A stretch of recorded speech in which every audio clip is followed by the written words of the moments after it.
পবিত্র ঈদ উল ফিতর উপলক্ষে ঘরমুখো মানুষের চাপে সাভারের নবীনগর চন্দ্রা মহাসড়কে দীর্ঘ যানজট দেখা দিয়েছে।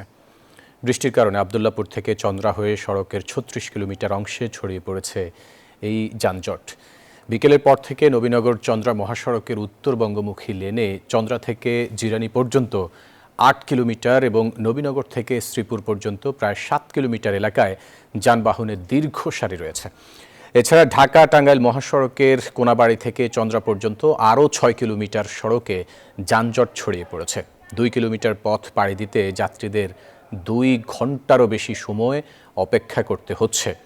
দীর্ঘ যানজটের মধ্যে হঠাৎ শুরু হওয়া শিলাবৃষ্টি যাত্রীদের জন্য চরম বিড়ম্বনা নিয়ে এসেছে।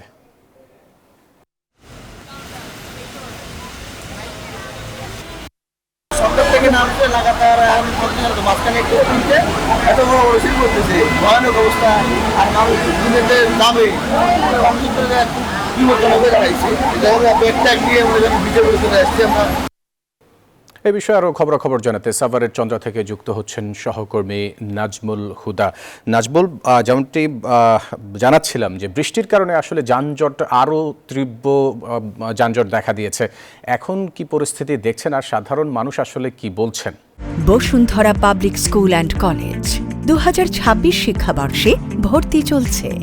ফয়সাল, আপনাকে ধন্যবাদ। এই মুহূর্তে রয়েছি নবীনগরে এবং আমরা জানেন যে প্রায় ৪ ঘন্টা ধরে কিন্তু এখনও যে বৃষ্টি, সে বৃষ্টি হচ্ছে এবং এই অঞ্চলের যেহেতু শিল্প অঞ্চল এবং আশুলিয়া সাভারের এই শিল্প অঞ্চলের এখনও কিন্তু যে বৃষ্টির মধ্যে কিন্তু লোকজন বের হয়েছে। এবং আমরা যদি আপনাদের কিছু দেখানোর চেষ্টা করি যে এই অঞ্চলের যে ঢাকা আরিচা মহাসড়ক এবং নবীনগর চন্দ্রা মহাসড়কে উত্তর এবং দক্ষিণবঙ্গের শত শত যে যাত্রীবাহী যে মালবাহী যে ট্রাক, সেই ট্রাকে চড়ে কিন্তু আপনাদের যদি একটু পলিথিন দিয়ে, ঠিক দেখতেই পাচ্ছেন যে পলিথিন দিয়ে কিন্তু টানানো যে পিকআপ, সেই পিকআপের মধ্যে কিন্তু যাত্রী বৃষ্টির মধ্যে ভিজে এভাবেই যাচ্ছে।